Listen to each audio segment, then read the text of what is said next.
So, welcome to the podcast, Nancy. I'm excited for this conversation because, I mean, we've just been in each other's life for not that long, but you have made massive changes in my life. So, I'm excited to share Back you at with ya. my audience. Back at you. You've made massive changes in mine too. So thank you. So, we were just having a little warm up conversation before we got started. We're talking about this heart centered piece. And you said something like, do you expect Deepak Chote to show up, not share a story, or get paid? And this starts bringing up a lot of things that I hear in this audience, which is it's hard to charge because these are my natural gifts. Right. Right. So let me explain and back up a second. What the quote is, the question is, do you think Deepak doesn't charge when he goes and speaks in front of a group of 10,000 people? Do you think he doesn't charge Oprah when he comes on or when he used to go on the Oprah Winfrey Show? Of course he does. You can do both. You can spread your message. You can make the change. You can be the change. You can do everything that you want to do and also charge for it. So that's something to consider. I feel the same way too. I love to do it. It feels weird charging for it. But just remember, Deepak's not doing it for free. The Dalai Lama is not showing up for free. No one else. Tony Robbins is not. He probably has the biggest gift of all, and he charges. The other thing, I'm going to keep going, is that one of the ways that I feel better about charging what I charge, because I'm not a low price coach or speaker, is that I do a certain amount of pro bono work within my business. There's a formula that I use, for lack of a better term. So 20% of my time is pro bono. And also, it's pro bono for communities in need. So nothing irritates me more when a conference planner calls me and expects me to give a free keynote when they charge their meeting attendees. If you're a nonprofit, or if you are inviting women in and you're not charging them, or if you are whatever the case may be, all of these women's groups, I am happy to do it for free, not if you are making a profit. It's completely hypocritical. Oh, I love that. That was what you call a mic drop, everybody. Not sure if you caught that, but Jen, I actually stumped Jen. Because, so for example, I was asked to speak at a conference, and it's a conference for empowering women. Great, right up my alley. And they charge their attendees. And I was like, how can you ask me to do this pro bono when you are empowering women? And by asking me to give my services away for free, you are disempowering me and making money off of my back and my hard work. Not okay. Nope. Wow. I'm like, yes, you have some total mic drop moment, because it's not something I've thought about. It's not something I've thought about as an attendee, and I have not thought about getting on stage yet. Although I did make the declaration that I've been applying to speak on stages. Excellent. But I never even thought about that. It's like so many people go to these things for attendance. But I think what I want to bring back is this piece of these people are standing on stage and they're charging, like Deepak Chopra, like all of these people, because there has to be this energetic exchange, I feel. I agree. And I think we get and I know that this is, note to everyone, Auntie and I do work together. Note to you guys. But in going through and playing with your podcast, the Unmute Yourself podcast, we're going to put that in there. And don't worry, it's in the show notes. But you were talking about all of these different things, like what do we tolerate? What don't we tolerate? What is this? So I love how you have these, how do I explain it? Like these specific topics that this heart-centered piece always comes up in your message. Like your bottom line is always the same, like my message before money, but there is a time and a place that there has to be this energetic exchange. Because if not, all these heart-centered entrepreneurs, what's going to happen to them?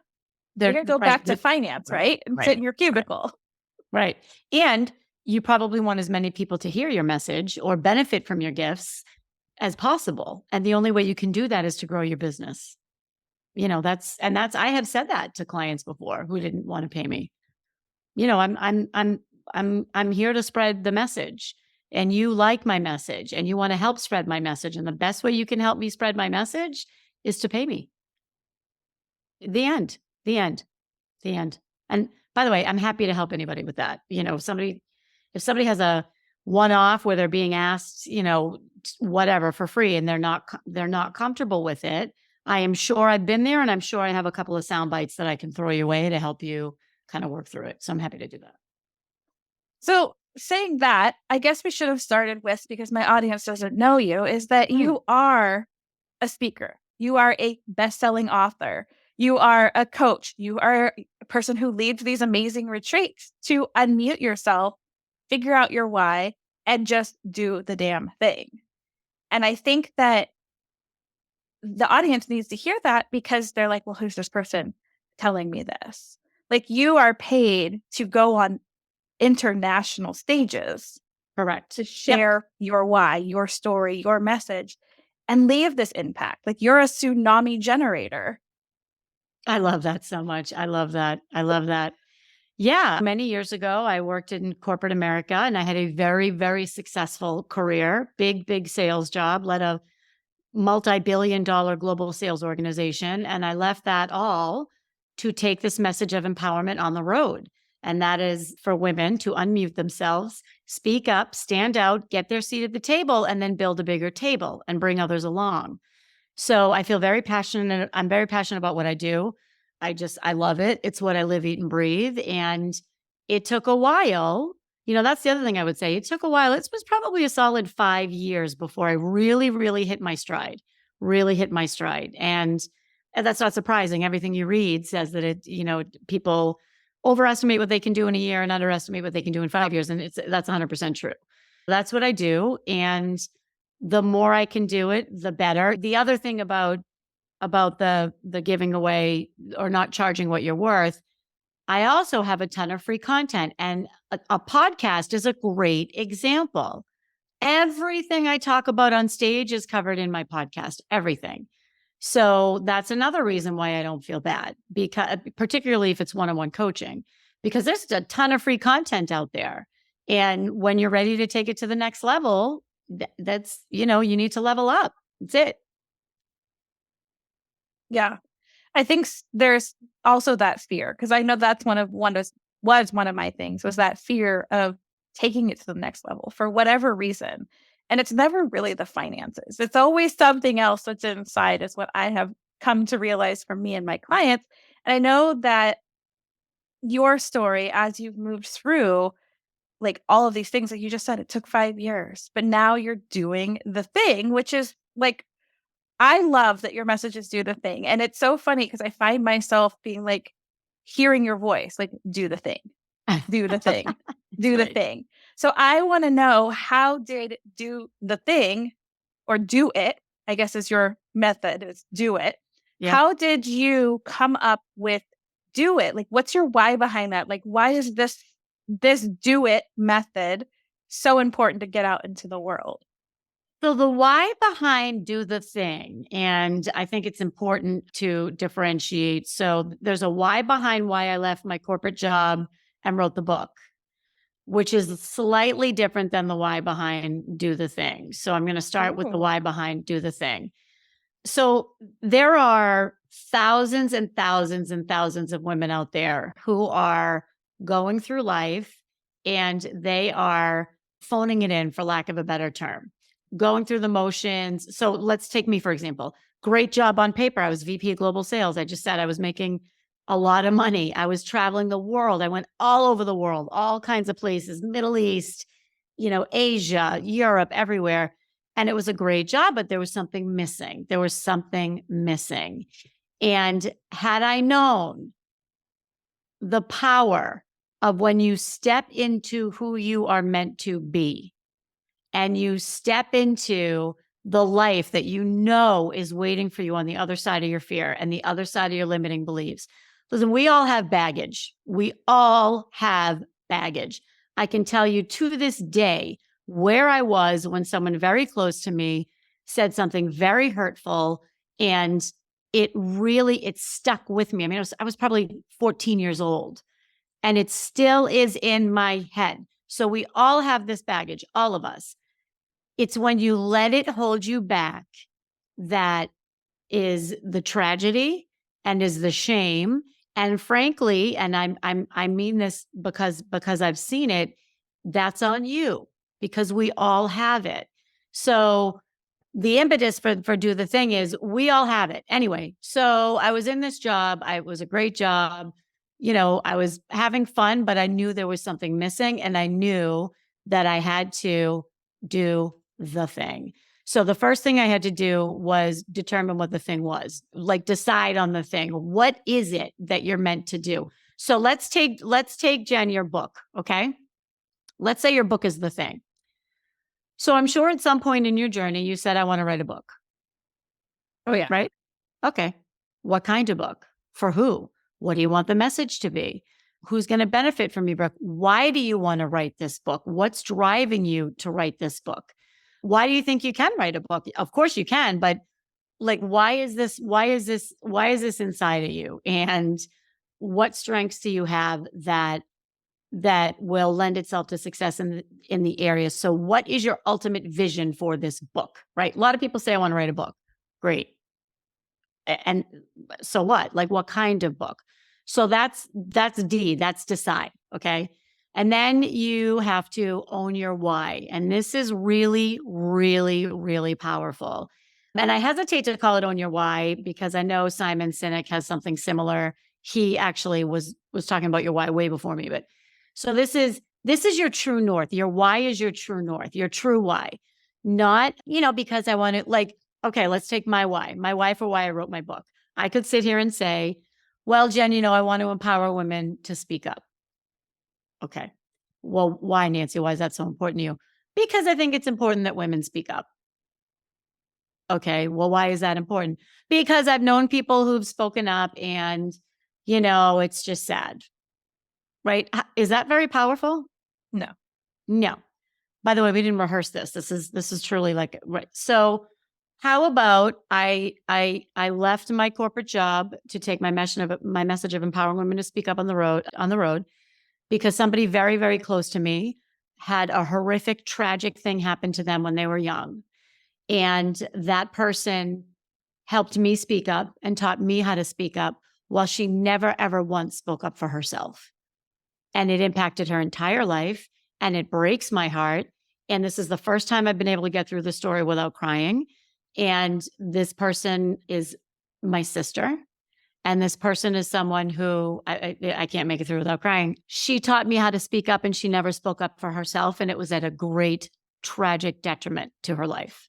That's why I do what I do. I mean, do you feel a little bit more connected to me? 100%. I'm like, that's Right. a life raft right there. I mean, that's exactly right. So you got to figure out your why because your why is your true north. Your why is what will take you through when you feel like this is never going to work. I'm a failure. If you're broke, if you're borrowing money, if when you lose your motivation, which you will, and you will often, this is what will take you through. That's your why is your true north. I'm going to pause for a minute. And you want to ask me anything about that? There's just so much. There's so much emotion behind that. There's like, I feel the emotion deep in my body. And I don't know if there's really a question. It's just to reiterate, like, it has to be that powerful. Mm-hmm. Like when you hear your why makes you cry, I roll my eyes. I'm like, whatever.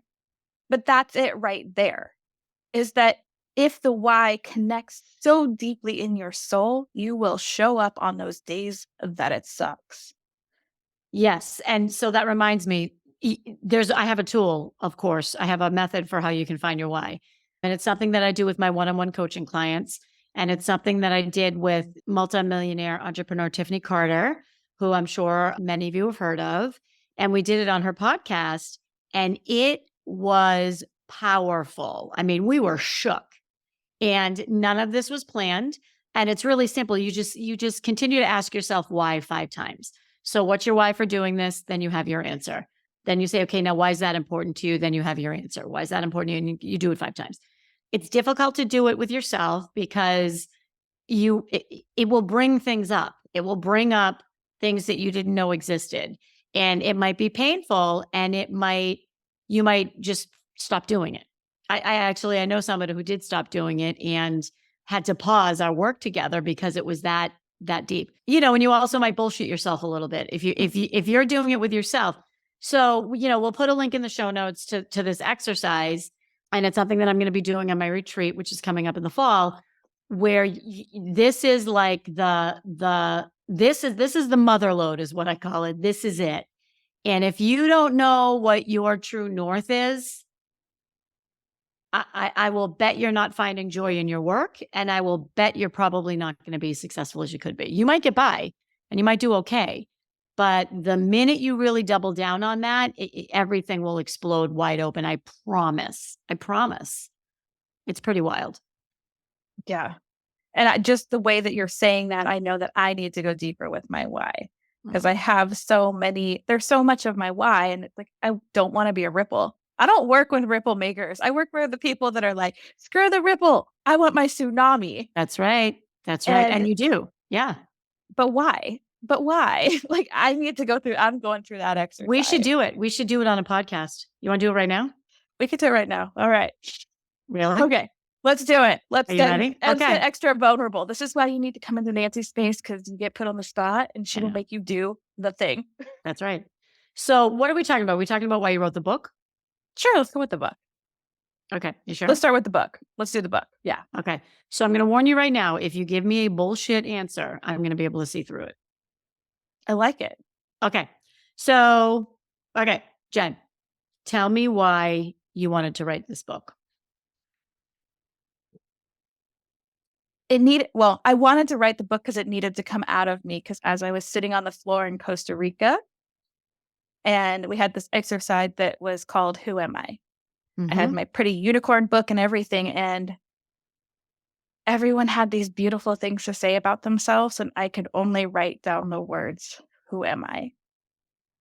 And I realized in that moment that I had lost myself in everyone else's stories and the stories I was telling myself. Okay. Why do you think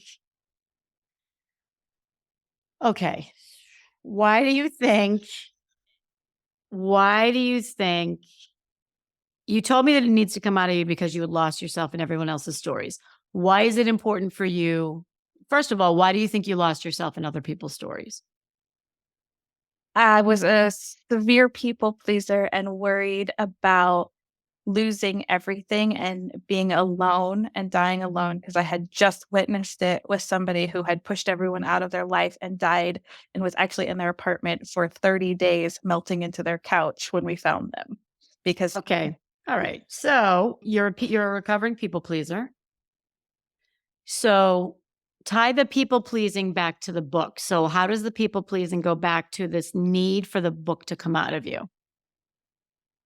What about writing the book is not people pleasing? Like, it was 100% unfiltered. Like, I allowed it to just come out and be what it was without reservation. Why is it so important, do you think, that you tell your story unfiltered? Because a filtered version of myself left me feeling empty on that floor in Costa Rica, because I've been living a filtered life. Why do you think you were living a filtered life? Because I had the desire to try to fit in. It goes back to the people pleasing. I was so afraid of being abandoned that it didn't matter if I lost myself as long as people liked me. Okay, so you might repeat yourself here, but why are you so afraid of being abandoned? Because a lot of the people in my life as a child left me for something else, and I was never the important one. Okay, I'm just taking notes.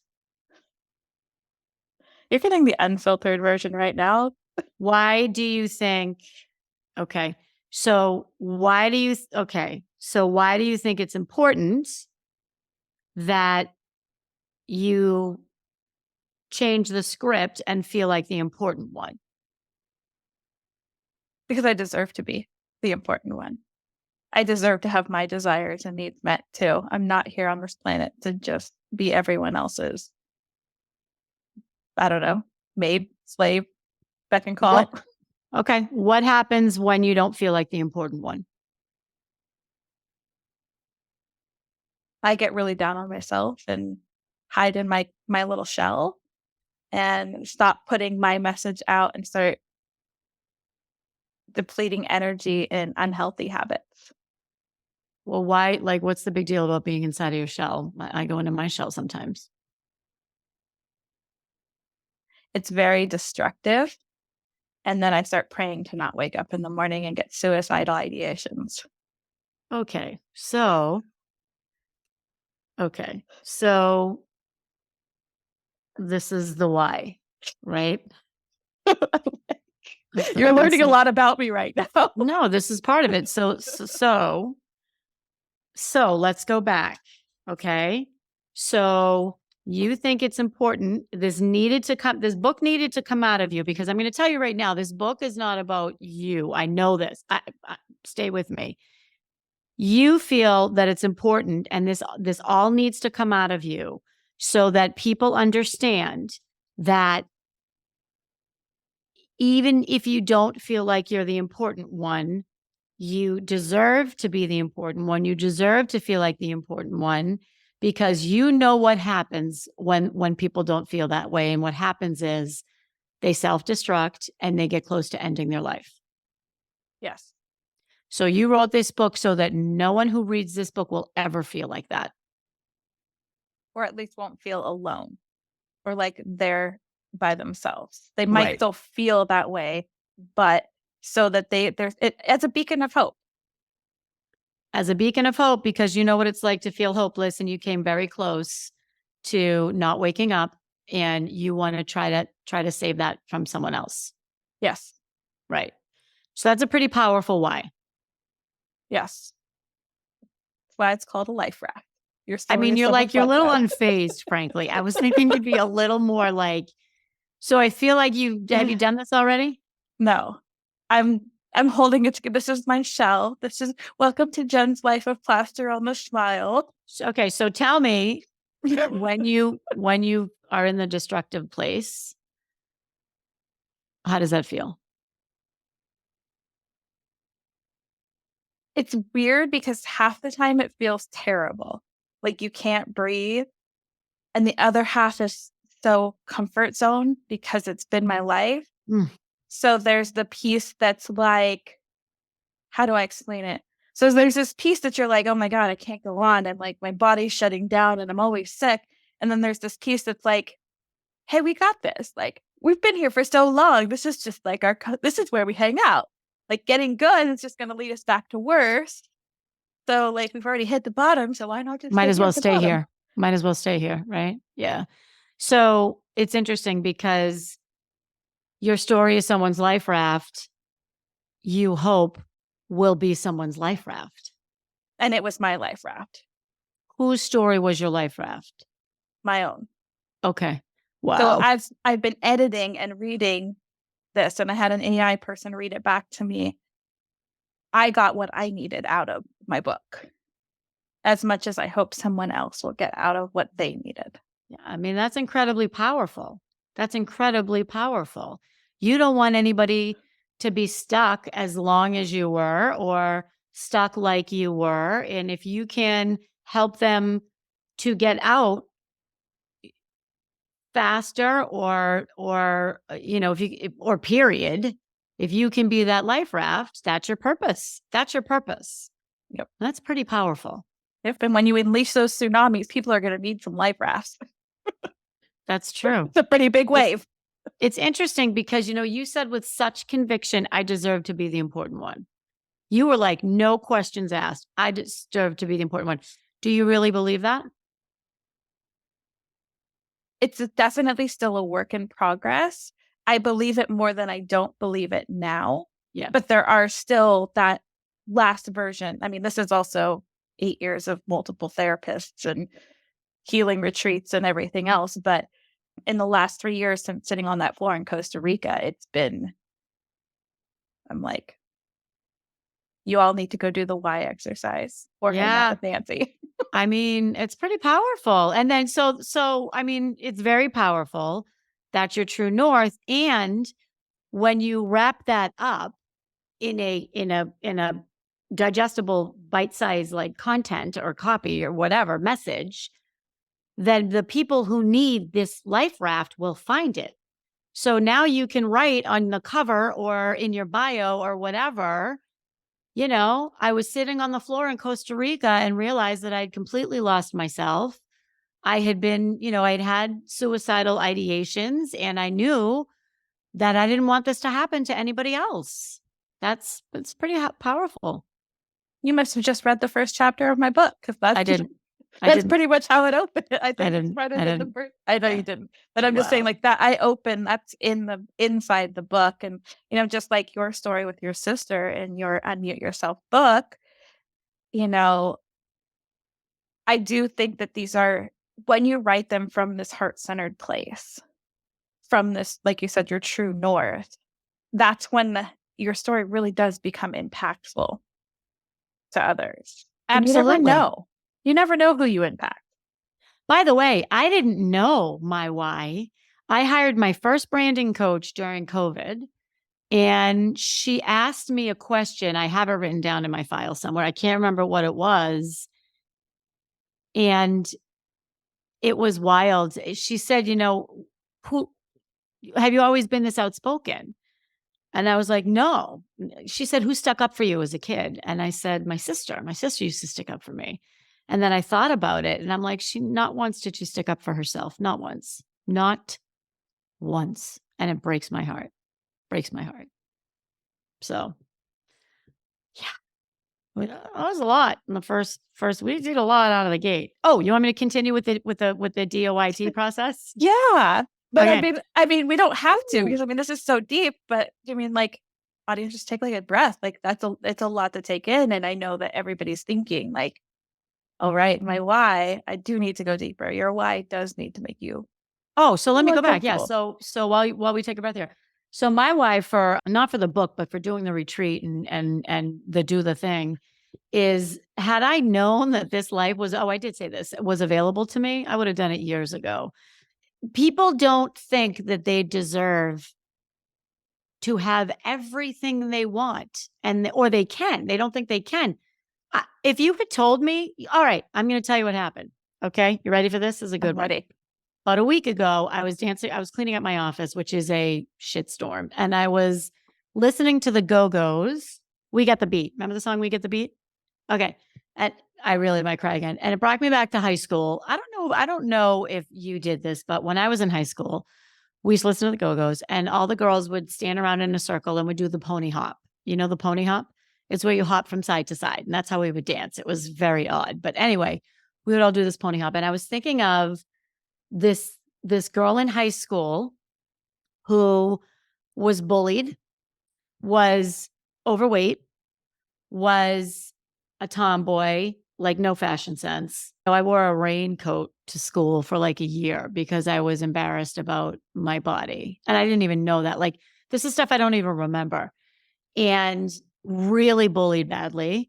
And if you had told this girl, I thought about this little girl in high school. Never in a million years would I have thought that I could have a 4-bedroom farmhouse on Cape Cod, a 3-bedroom condo in Boston, a 1-bedroom condo in Naples, flying around the world, all this material stuff, none of which matters, by the way, none of it. A fantastic husband who is just the best thing ever. And the life where I get if I wanna go down and watch the sunrise tomorrow morning, I'm gonna go watch the sunrise. If I wanna hop on a plane and go to, wherever and do whatever, I can hop on a plane and go wherever. If I don't feel like working tomorrow, I don't have to work tomorrow. If anybody had ever told me that, I would have never, ever, ever believed it. I never thought it was possible. I thought I was gonna end up my whole life broke, ugly, alone, and, dying alone and nobody finding me for days. And I think about that little person who never never had hope, never had hope. and it breaks my heart. So, thus, I want women to understand you can do the thing. You can do it. And it doesn't matter what your husband says. It doesn't matter what your friends say. It doesn't matter what your boss says. If you are passionate about it and if it is realistic, it's got to be realistic, you can do it. And I can show you how. Guaranteed. Guaranteed. I do it all the time with my coaching clients. Anyway, that's that. I'm just like, yes, if you're listening, there's tears. It's fine. It is a little deep. So, But I love it. This does bring me to the I. You can do it, but you have to invest. And when I say invest, your time, your energy, your oxygen, your brain power, like it's not easy. If it was easy, everybody would be doing it. If it was easy, Jen would have been a best-selling author 5 years ago, flying around, speaking on stages, on Good Morning America, or whatever that dream is, which will happen if she really wants it. But she would have done it a long time ago. You have to invest and you have to double down on yourself, and that's, again, the time, the money, the commitment. It's not easy, and it's not for tire kickers. It's just not. And then the last is the T is, so it's DOIT, the tactical plan. You need a plan. So, I know a few people who have left their corporate jobs because they had this fire and they had this passion and they didn't have a plan. And okay, that was you? You didn't have a plan? 0. How'd that work out? Terrible. Right. Yeah. Terrible. You got to have a plan. Now, that doesn't mean I don't have a plan so I can't do it. It means, 5 years before I left my company that I had been with for 25 years, I hired a coach and we started talking about what does chapter 2 look like? What does it look like? I had no idea. So how can you get where you're going if you don't know where you're going? How can you figure out how to get there if you don't know where you're going? So you got to figure out what you want. And that's part of the tactical plan is what is it? Okay, great. Now that we know, let's go out and get it. Yeah. And that, I think, at least for me, I'm like, okay, I feel so called out, but that's okay. I like being called out. That was one of my big things is like, my why is there. I know my why. I pretend to not know my things, but that tactical plan, like what was it that I really wanted? I kept telling people I wanted all these things, again, to people please and fit in, because me saying I want a shit ton of money because I want to be, able to do all these things, spoil my friends and family, and give back to some places, because there's some places I'd love to donate to, made me feel like a horrible person. To everybody, I'm like, I want to make all the money so I can have a horse rescue with a mental health facility on it. So that's not what I want. But it felt noble if I wanted as much money as in my head to say that. So like that tactical plan would have been really helpful. Sorry, I'm sorry. Go. Sorry. No, I don't want the horse rescue. You don't? I want to donate to the horse rescue. I don't want it myself. I want to be able to fund it, but I sure as hell don't want to run it.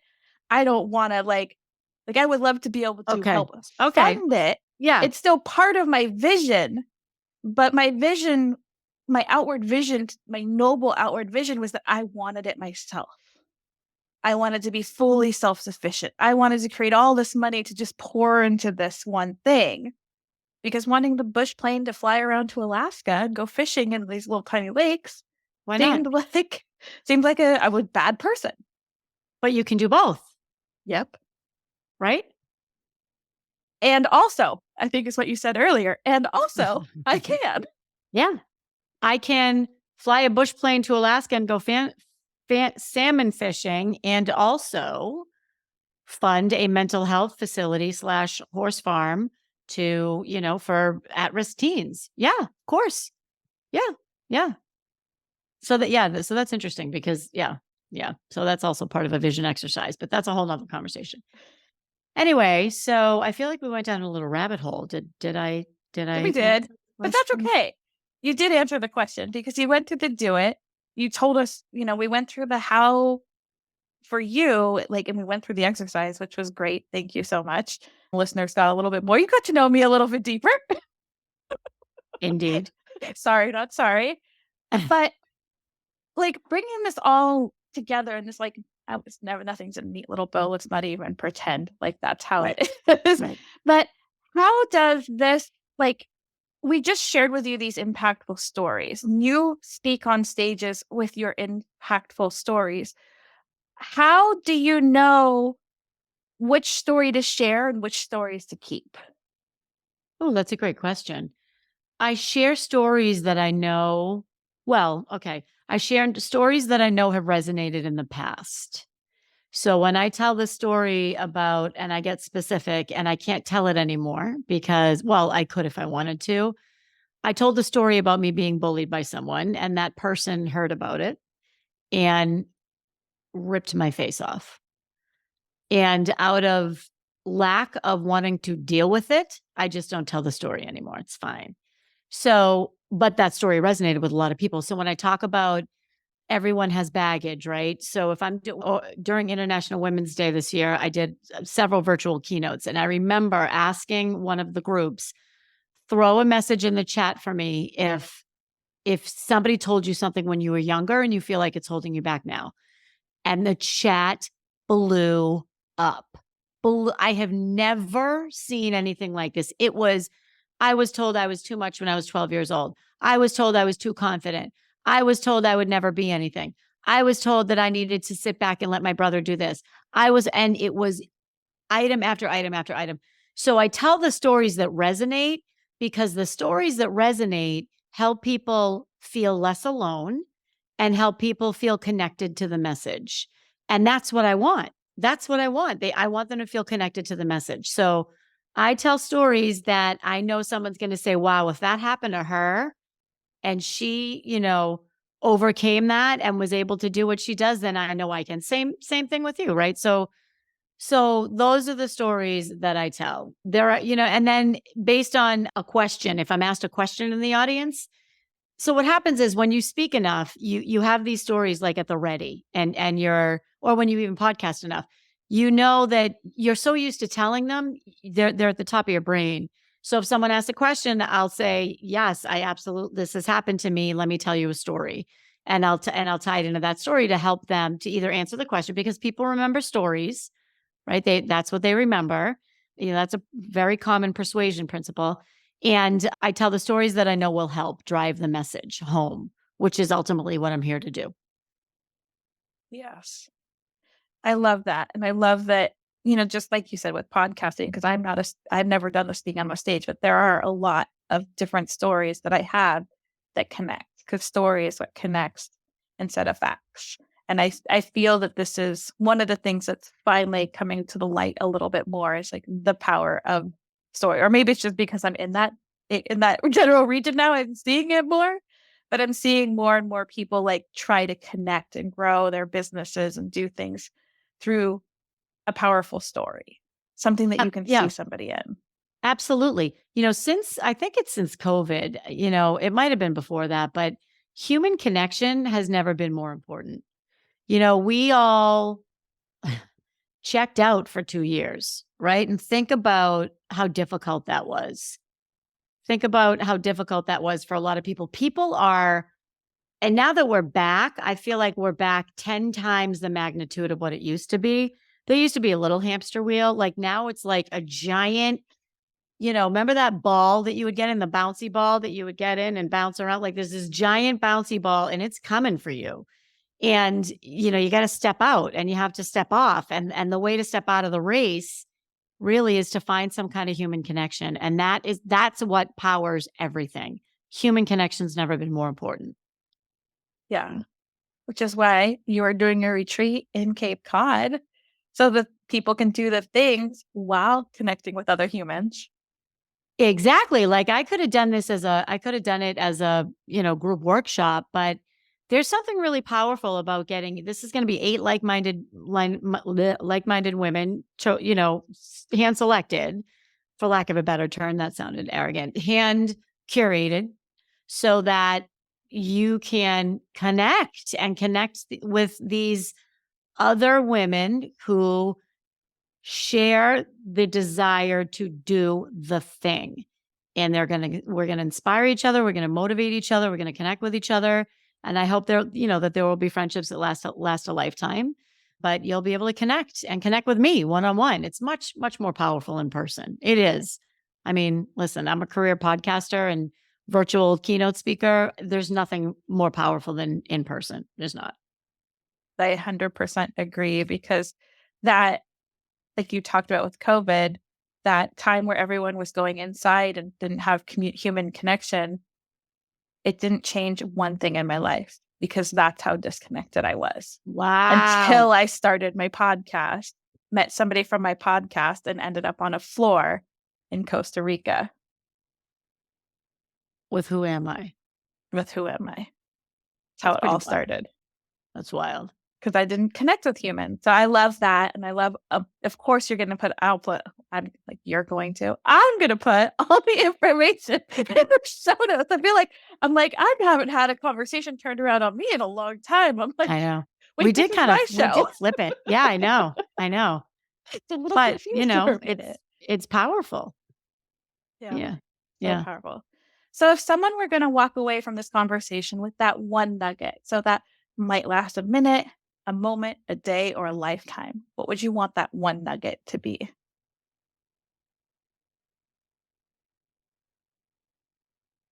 That we all have a story that we're afraid to tell. And being vulnerable and telling your story will make everyone better. Most of all, you. That's it. Should I actually drop the mic? Should I take a mic and drop it?